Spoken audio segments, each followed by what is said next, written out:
Can good nutrition help with autism?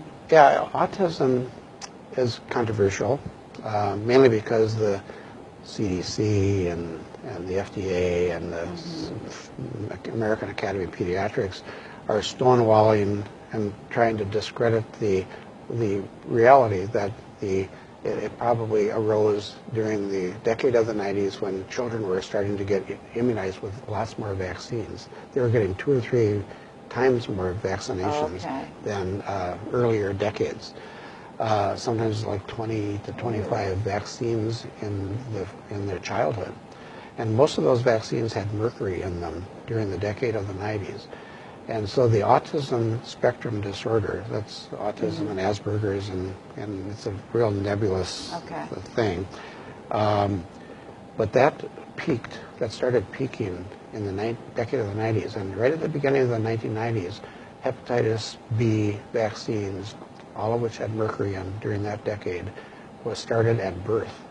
Day one, infants were being given hepatitis B, whether there was any risk of that at all. Hepatitis B is, maybe we need to use that for immigrants or from people coming in from third world countries, but certainly not middle class or upper class children. There's no risk of hepatitis B in infancy. But it was a very profitable thing. So they decided to start that at day one. So when the baby's blood-brain barrier was at its most immature, when stuff got into it much more readily, and that happens in the first 6 months of life, the brain is much more susceptible to toxins, etc. We were giving mercury-containing vaccinations for hepatitis B, a series of 3. That was brand new. Children now were getting 3 more mercury-containing shots than in the 80s. And then they were getting chickenpox, and then MMR, measles, mumps, rubella, which don't have mercury in, but they have live viruses in there that are known to cause encephalitis in the natural state. We were giving those too. So from kids infancy. From infancy, 2 months, 4 months, 6 months, but now we were giving them at birth without long-term safety effects. And so, whereas in the 80s, so-called autism, whatever that is, it's a neurological disorder, it's a brain disabling something or other. It was a rare disorder before the decade of the 90s. By the time the 90s were over with, it was 1 out of 660 kids in the United States were diagnosed eventually with autistic spectrum disorder. And it was rare before. And we know that mercury is one of the most toxic metals on nerves and every cell. Mercury is a highly toxic metal. It's a heavy metal, just like lead and uranium. All those heavy metals are very poisonous to everything, especially nerve cells. So it just makes sense to have that be a high probability that it was contributing. And just theoretically, you don't use heavy metals on living tissue. It kills it.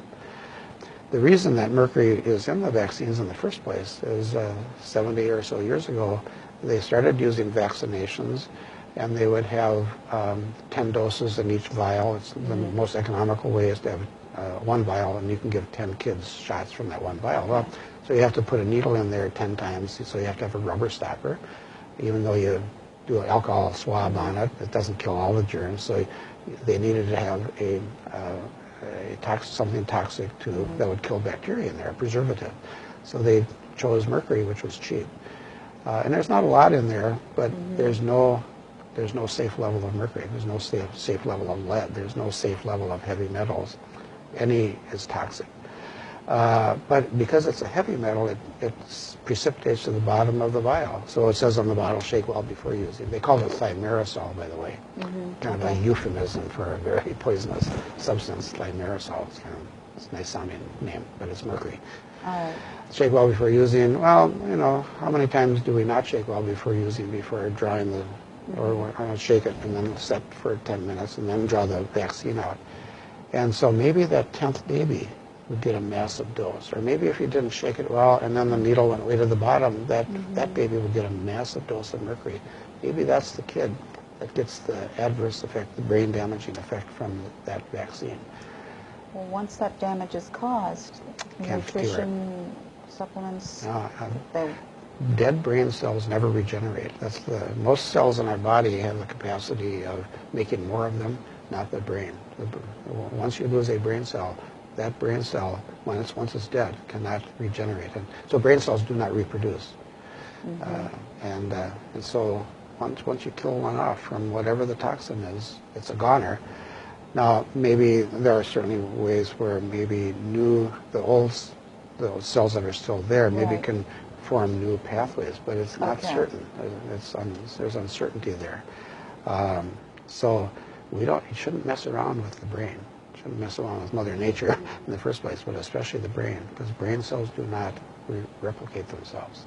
But there are one real plausible theory is that and boys have more autism spectrum disorders than girls. It's like a 3-to-1 ratio or 4-to-1 ratio. And it's probably a hormonal related thing because testosterone suppresses glutathione. So baby boys have less glutathione, which is an intracellular antioxidant, very important, and it can detoxify heavy metals.